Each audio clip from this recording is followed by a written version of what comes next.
Hi everyone, welcome back to the channel. It's me reporting with new case. ये case हमें नवंबर 2001 में north यूरोक्सीरो के एक छोटे से विलेज अस्कम रिचार्ड में ले जाता है। एक पासरबाई ने रोड के किनारे एक अनयूजुअल मेटल का सूटकेस देखा जो कि काफ़ी बड़ा था और कुछ टाइम से वहाँ पड़ा था। तो उसे वो चीज़ सस्पिशियस लगी और पासरबाई की क्यूरियोसिटी बढ़ गई और वो सूटकेस को चेक करने के लिए उसके पास गया। और जैसे ही वो करीब गया उसे बहुत वियर्ड स्मेल आई। फिर भी वो आगे बढ़ा और उसे खोला और जो उसने अंदर देखा वो उसके इमेजिनेशन से काफ़ी आगे था। वो ड्रग्स जैसी कोई चीज़ या कुछ भी इलीगल नहीं था जैसे उसने सोचा था। उस सूटकेस में एक आधे कपड़ों में एक महिला की डेड बॉडी थी जो बहुत बुरे कंडीशन में थी और बहुत बुरी तरह से डिकम्पोज हो गई थी।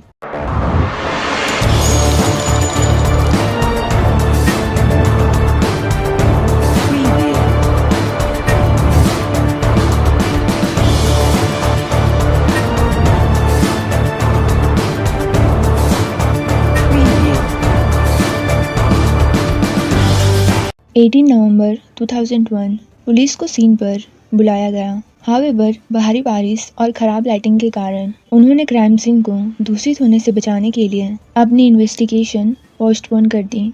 अगली सुबह उन्होंने सूटकेस में एक महिला की डेड बॉडी होने का कंफर्मेशन दिया। बॉडी को एग्जामिनेशन के लिए मोर्चरी में ले जाया गया। विक्टिम का फेस डक्ट टेप से लपेटा हुआ था, केवल उसकी आंखें दिखाई दे रही थी। टेप एक डिस्टिनेटिव डिज़ाइन का था और ब्लू कलर का था जो इससे एविडेंस का एक यूनिक पीस बनाता था। हालांकि विक्टिम की पहचान जाने बिना इसका पता लगाना कि वो कौन है ऑफिसर्स के लिए चैलेंजिंग था। इनिशियल एग्जामिनेशन से पता चला कि महिला एशियन या चाइनीज डिसेंट की है। उसके बोन स्ट्रक्चर से पता चला कि उसकी एज लगभग 20 से 25 साल के बीच में है और डेथ का एस्टिमेट टाइम अक्टूबर के लास्ट के आसपास का था और डेथ का कारण सफोकेशन बताया गया। उसके सर पर भी चोट लगी हुई थी। सूटकेस में महिला की पहचान करने के लिए बहुत सारे एफर्ट्स लगाए गए बट फिर भी वो मिस्ट्री ही रहा कि आखिर वो कौन थी। एक बहुत इम्पॉर्टेंट क्लू एक अनएक्सपेक्टेड प्लेस से मिला। सूटकेस पर एक लेबल लगा था जो बताता था कि ये साउथ कोरिया में बना है, जो इन्वेस्टिगेशन के लिए एक इम्पॉर्टेंट क्लू था। केस में एक और सफलता तब मिली जब एक कोरियन पुलिस ऑफिसर जो लीड्स यूनिवर्सिटी में पढ़ रहा था उसने नॉर्थ यूरोक्सीरो पुलिस को कांटेक्ट किया। उसने एक मिसिंग साउथ कोरियन वुमेन के बारे में एक ऑनलाइन रिपोर्ट देखी थी और उन्हें एहसास हुआ कि ये सूटकेस में मिली एशियन एक अनआइडेंटिफाइड वुमेन के बारे में नॉर्थ यूरोक्सीरो अपील से जुड़ी हो सकती है। तो बेसिकली उसने साउथ कोरिया में ये न्यूज़ देखा था। उसके बाद इंग्लिश अथॉरिटीज़ ने तुरंत साउथ कोरिया में अपने काउंटर पार्ट से कांटेक्ट किया।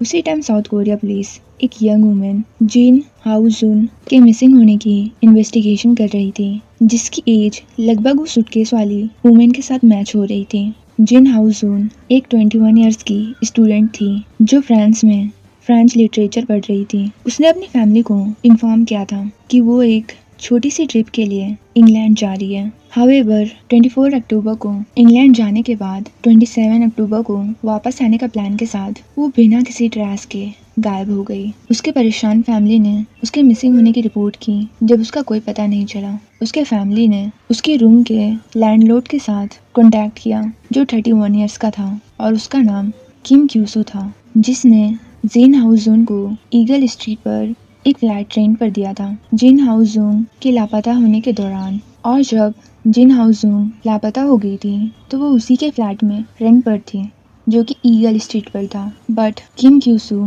उसके फैमिली के हर क्वेश्चन को इग्नोर कर रहा था, ये बोलते हुए कि उसे एक अननोन इंसान ले गया था। सैडली फिंगरप्रिंट पहचान के थ्रू सूटकेस में वुमेन की पहचान जिन हाउजून के रूप में की। ये उसके फैमिली के लिए हार्ट ब्रोकन न्यूज़ था।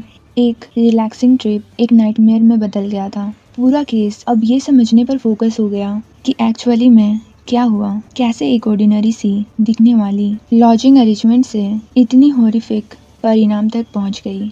डिटेक्टिव के द्वारा इन्वेस्टिगेशन वर्क उन्हें सेंट्रल लंदन ले गया जहां लैंडलॉर्ड किम क्यूसू ने ट्रैवलर्स और स्टूडेंट्स के लिए रूम रेंट पर लिया था। लेकिन जैसे जैसे अथॉरिटीज गहराई में गए वो किम क्यूसू का पता नहीं लगा सके और पता चला कि वो कंट्री छोड़कर ही भाग गया है, जिससे अब पुलिस का सारा शक किम क्यूसू की तरफ बढ़ गया, क्योंकि अगर कोई सीधे कंट्री छोड़कर ही भाग गया तो ऑब्वियसली उसी ने कुछ किया होगा या फिर उसे ऐसा कुछ पता होगा जो शायद किसी को ना पता हो। और मामला और भी कॉम्प्लिकेटिंग हो गया।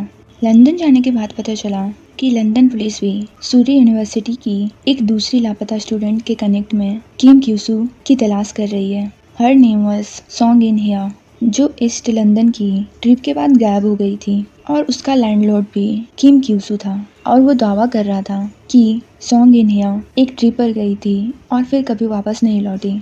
दोनों लड़की के लापता होने से पहले वो दोनों किम क्यूसू के फ्लैट में रुकी थी।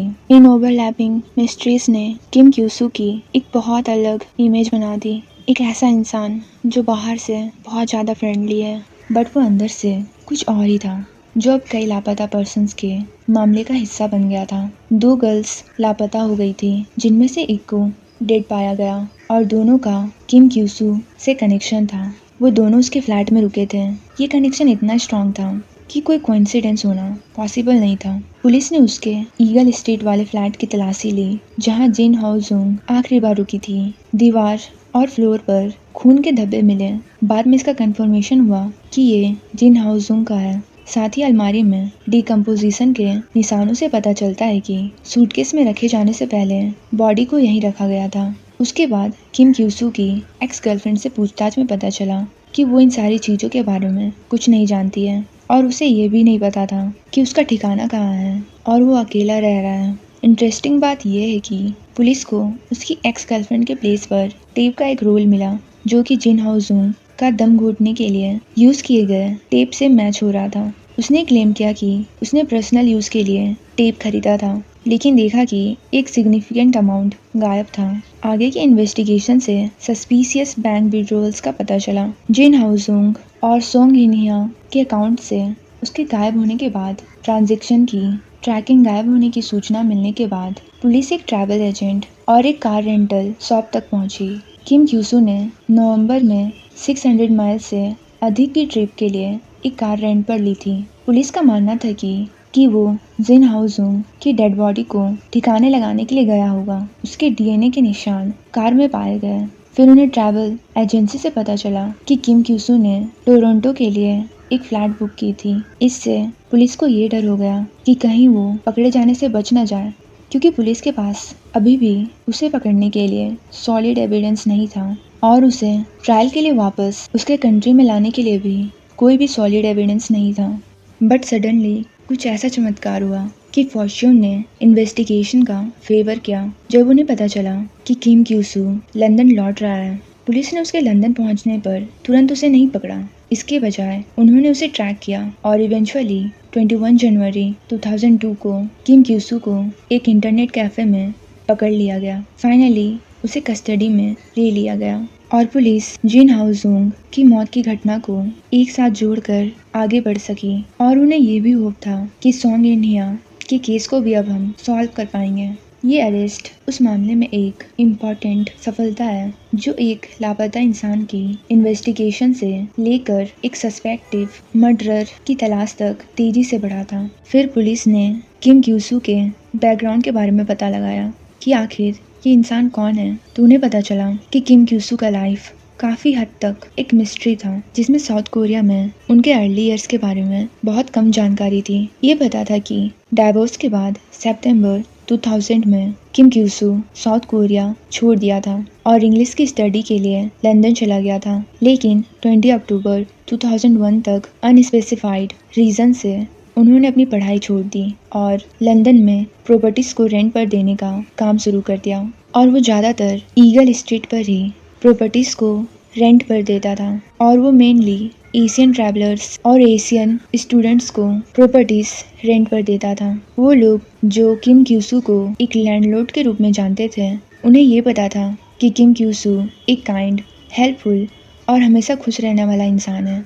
किम क्यूसू एक पैथोलॉजिकल लायर था जो फाइनेंशियल स्ट्रगल करने के बाद भी एक वेल्दी मैन की इमेज बना रखा था, जिसके क्रेडिट कार्ड्स डिक्लाइंड हो गए थे, और वो काफ़ी ज़्यादा ड्रिंक भी करता था।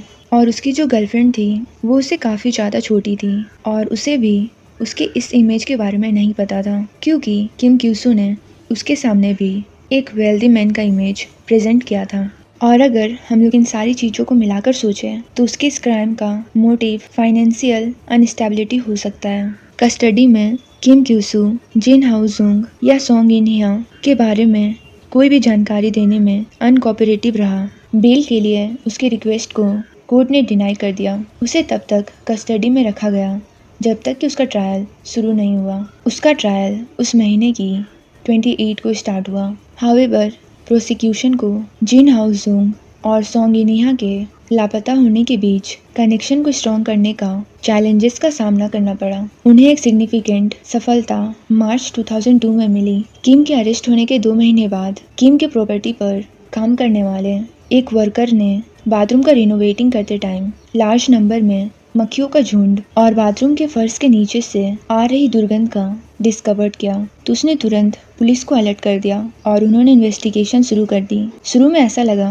कि फर्श के नीचे किसी बॉडी के लिए कोई स्पेस नहीं है, लेकिन पुलिस को बाथरूम की दीवार के बारे में कुछ अनयूजुअल लगा। दीवार के सिल्ट पार्ट को हटाने पर उन्हें एक छोटा सा हिडन स्पेस मिला। सैडली इस हिडन स्पेस में एक कपड़ों के ढेर के नीचे एक वुमेन का डिकम्पोजिंग बॉडी छिपाया हुआ था। उसके सर के चारों ओर जिन हाउजुंग की तरह टेप लगा हुआ था। इस ग्रिम डिस्कवर्ड को कंफर्म किया गया था कि ये सोंग इनहिया है। दोनों वुमेन नेकेड या सेमी नेकेड पाई गई थी और दोनों के रिस्ट को पार्शल टेप से बांध दिया गया था। टेप उसकी नोज और फेस के आसपास लगाया गया था। पोस्टमार्टम एग्जामिनेशन से पता चला कि दोनों वुमेन्स का दम घोटा गया था। ये पता चला कि उसने स्टूडेंट्स के मुंह और नोज पर टेप लगाकर उनका दम घोट दिया था। इस वजह से क्राइम को स्टिकी टेप मर्डर का नाम भी दिया गया। उसके प्रॉपर्टी में कंपाइलिंग ऑफ एविडेंस पाए गए। प्रोसिक्यूशन अब किम के खिलाफ एक मजबूत केस प्रेजेंट करने के पोजीशन में था। उस पर सोंग इनहिया और जिन हाउजुंग दोनों के मर्डर का आरोप लगाया गया। 7 मई को वो कोर्ट में पेश हुआ, जहां एक इंटरप्रेटर की हेल्प से उसने मर्डर से रिलेटेड अपनी इनोसेंसी बरकरार रखी। बट सरप्राइजिंगली उसने मर्डर की बात एक्सेप्ट कर ली और क्लेम किया कि दोनों विक्टिम्स की मौत अनजाने में हुई थी और पहले से प्लान नहीं थी। 25 मार्च 2003 को ओल्ड वैली कोर्ट ने फैसला सुनाया। किम क्यूसू का दिल दहला देने वाला केस उसे सोंग इनहिया और जिन हाउजुंग के मर्डर का दोषी पाता है और उसे मिनिमम 23 इयर्स और 10 मंथ्स के साथ लाइफ इम्प्रिजमेंट की सजा सुनाई गई। जज जेरमी रॉबर्ट्स ने किम के क्राइम की पर्टिकुलर ब्रूटल नेचर पर सवाल उठाया। वो 2 इनोसेंट पीपल की इतनी क्रूअल और जानबूझकर मर्डर कैसे कर सकता है, जिन्होंने उस पर भरोसा किया था। किम क्यूसू को दोषी ठहराए जाने के बावजूद मर्डर के पीछे का मोटिव एक मिस्ट्री बना हुआ है, जबकि कुछ रिपोर्ट से पता चला कि किम ने विक्टिम्स की डेथ के बाद उनके अकाउंट से पैसे निकाले थे। जिस सिचुएशन में बॉडी पाई गई थी उसे देखते हुए लोगों का मानना था कि इसके पीछे मोर डिस्टर्बिंग करने वाला सेक्सुअल मोटिव हो सकता है। हाउएवर ऑटोप्सीज के टाइम सेक्सुअल असॉल्ट का कोई भी कंक्लूसिव एविडेंस नहीं मिला। पुलिस ने बताया कि किम के और भी विक्टिम्स हो सकते हैं। डिटेक्टिव सुपरिंटेंडेंट पीटर सिप ने मेंशन किया कि किम ने यूरोप, एशिया और कनाडा में बहुत ट्रैवल किया था और ये एक वरी करने वाली बात है और ये हो सकता है कि उसने कहीं और दूसरे क्राइम किए होंगे, ये देखते हुए कि उसने एक साथ 2 सिमिलर मर्डर किए हैं। पुलिस इस बात से इनकार नहीं कर सकती है कि उसने अदर कंट्रीज में और क्राइम नहीं किए होंगे, लेकिन एविडेंस के बिना ये बस गेस कर सकते हैं लोग कि उसने और भी क्राइम किए होंगे। सोंग इनहिया और जिन हाउजुंग एक यंग स्टूडेंट थे जिन्होंने किम क्यूसू पर हद से ज़्यादा ट्रस्ट कर लिया था, क्योंकि वो भी उन्हीं के कंट्री का था और कोई अलग कंट्री में अगर खुद के कंट्री का कोई मिल जाए तो हर किसी को अच्छा लगता है। बट उनका यही ट्रस्ट उनकी ज़िंदगी का आखिरी पल बन गया। Thank you for watching.